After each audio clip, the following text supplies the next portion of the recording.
अस्सलाम वालेकुम। तो हम बात करने लगे हैं एक्यूट एब्डोमेन के बारे में। अब एक्यूट एब्डोमेन में क्या होता है बेसिकली जो है लाइफ थ्रेटनिंग कंडीशंस भी हो सकती हैं और कुछ जो होती हैं वो ऐसे ट्रिवियल भी हो सकती हैं, लाइफ थ्रेटनिंग भी हो सकती हैं। एक जो इंट्रोडक्टरी पैराग्राफ है यहाँ पे वो हम देख लेते हैं। The acute abdomen is a term used to include a spectrum of surgical, medical, and gynecological conditions ranging from the trivial to life-threatening, which require hospital admission, investigation, and treatment. The primary symptom of the condition is abdominal pain.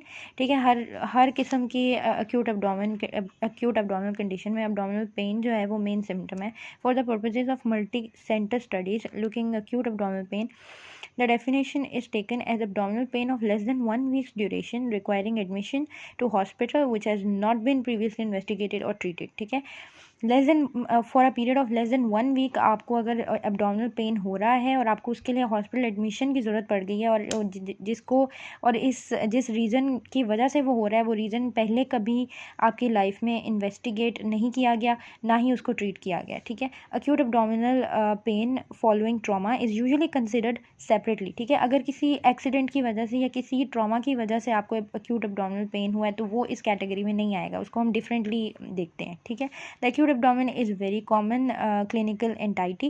It has been estimated that at least 50% of general surgical admissions are emergencies, and of these 50% patient present with acute abdominal pain. ठीक है, तो मतलब 50% जो है वो general surgical admission जो हैं वो acute abdomen के होते हैं और 50% का जो एक मेन प्रेजेंटिंग फीचर होता है वो उनका होता है एब्डोमिनल पेन। ठीक है, यहाँ पे कुछ हमारे पास कॉजेज़ हैं acute abdomen के। ठीक है, इनके मैंने कुछ न्यूमोनिक्स बनाने की कोशिश की है।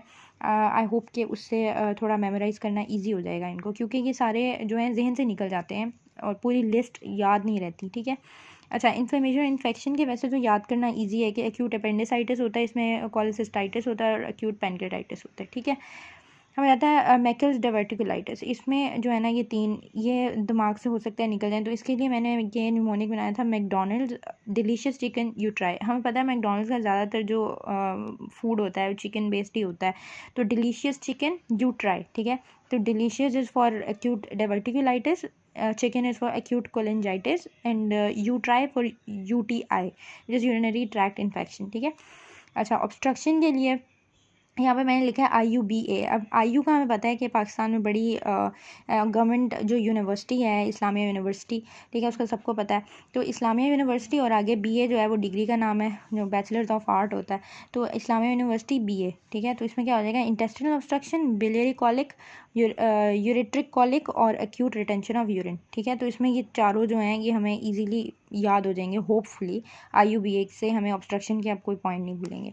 ठीक है, इस्कीमिया में मेजेंट्रिक इस्कीमिया और टॉर्शन ऑफ विस्कस। ठीक है, ये हमें मतलब इसका कोई 2 ही पॉइंट है, तो इसके लिए हमें एज सच कोई ज़रूरत नहीं है न्यूमोनिक बनाने की। ठीक है, मेजेंट्रिक इस्कीमिया और टॉर्शन ऑफ विस्कस जो है वो इस्कीमिया हमें जो है वो उसके कॉज हो सकते हैं। ठीक है, अच्छा, परफोरेशन की बात कर लेते हैं। परफोरेशन में हमारे पास है perforated peptic ulcer disease, appendix है और फिर टॉक्सिक मेगाकोलन विद परफोरेशन है, acute cholecystitis and perforation and perforated oesophagus. ठीक है, उसका मैंने जो बनाया वो है पुलिस आए तो मैं चलूँ। ठीक है, अब police is for peptic ulcer disease, ठीक है, आई इज़ फॉर अपेंडिक्स, ठीक है, तो is for toxic megacolon with perforation. ठीक है, एक्चुअली तो मैं is for toxic megacolon and with perforation. ठीक है, और एक्यूट कोलेसिस्टाइटिस एंड परफोरेशन जो है उसके लिए आ जाएगा, कोलेसिस्टाइटिस के लिए आ जाएगा CH, चलूँ में CH, और O जो है वो एसोफेगस, परफोरेटेड एसोफेगस। ठीक है, पुलिस आए तो मैं चलूँ। ठीक है, मतलब हो सकता है कि वो किसी ऐसी जगह पे हो जहाँ पे उसने पुलिस को कॉल किया हो, तो वो वेट करिए पुलिस आ जाए तो मैं चलूँ। ठीक है, तो this can be use as a mnemonic.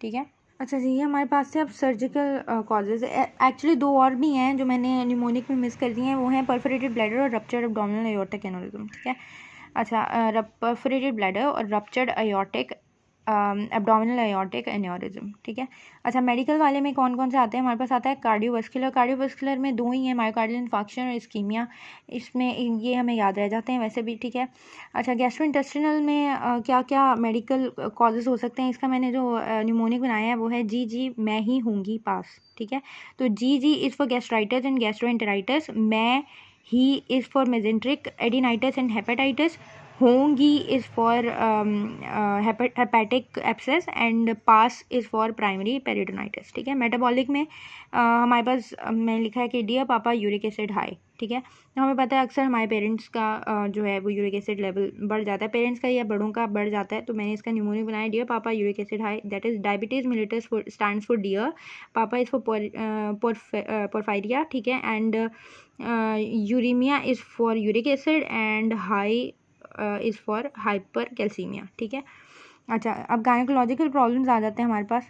तो एक्टोपिक प्रेगनेंसी जो है दैट इज़ ओके हमें मतलब एक्टोपिक प्रेगनेंसी हमें नहीं भूलती। ओवेरियन सिस्ट में जो ये सारी चीज़ें हैं ना, इसका मैंने ये बनाया कि I trust like ovarian cyst से मैं स्टार्ट हुई हूँ, मैंने एंड तक जो है इन सबको एक न्यूमोनिक में सेट करने की कोशिश की है। एक्टोपिक प्रेगनेंसी को मैंने न्यूमोनिक का पार्ट नहीं बनाया बिकॉज वेन एवर हम सुनते हैं कि there is an acute abdominal problem कोई चल रहा है और गायनोकोलॉजिकल प्रॉब्लम है, तो एक्टोपिक प्रेगनेंसी वैसे ही माइंड में आ जाती है। तो इवन इफ़ हम इसको ना करें न्यूमोनिक के थ्रू, तब भी ये याद रहती है। ठीक है, तो ओवेरियन सिस्ट को देख लेते हैं। मैंने ये किया, आई trust Rupa and Hima in playing fair so miss and this. ठीक है, अब ओवेरियन सिस्ट में जो हमारे पास आ जाती है, आई इज़ फॉर इन्फाक्शन। ठीक है, trust is for torsion, Rupa is for rupture and Hema is for haemorrhage. ठीक है, in is again for infection, playing is for PID, which is pelvic inflammatory disease, fair is fibroid degeneration, so is for salpingitis, miss is for metal shimmers। ठीक है, and this is for एंडोमेट्रियासिस। ठीक है, endometriosis. ठीक है, तो probably रूपा और हीमा जो हैं उसके बहुत अच्छे फ्रेंड्स हैं और सम मिस जो हैं वो उनको ब्लेम कर रही होंगी, तो वो आगे से उनको मिस को कह रही है कि I trust Rupa and Hima in playing fair so miss and this, यानी उसको कोई कंट्रोवर्सी नहीं चाहिए। तो this is a sort of mnemonic जो मैंने बनाई है to help us. Okay, investigations में हमारे पास जो है ना, एक्यूट एब्डोमेन का पेशेंट जब भी आएगा हमारे पास, तो हम उसके CBCs करते हैं, हम LFTs RFTs करते हैं, सीरम माइलेज करते हैं टू चेक द पेनक्रियाज। ठीक है, लाइपेज करते हैं। अच्छा, उसके बाद अल्ट्रासाउंड करते हैं एब्डोमेन का and CT in selected cases. ठीक है, CT सब केसेस में नहीं करते, सिलेक्टेड केसेस में करते हैं। अच्छा, उसके बाद pregnancy test in females of reproductive age. ठीक है, हो सकता है कि उनका एक्टोपिक प्रेगनेंसी हो गई हो। ठीक है, उसके बाद डायग्नोस्टिक लेप्रोस्कोपी भी हम करते हैं इन सिलेक्टेड केसेस। ठीक है, ट्रीटमेंट इसका क्या होता है, causative factor should be treated accordingly. Thank you.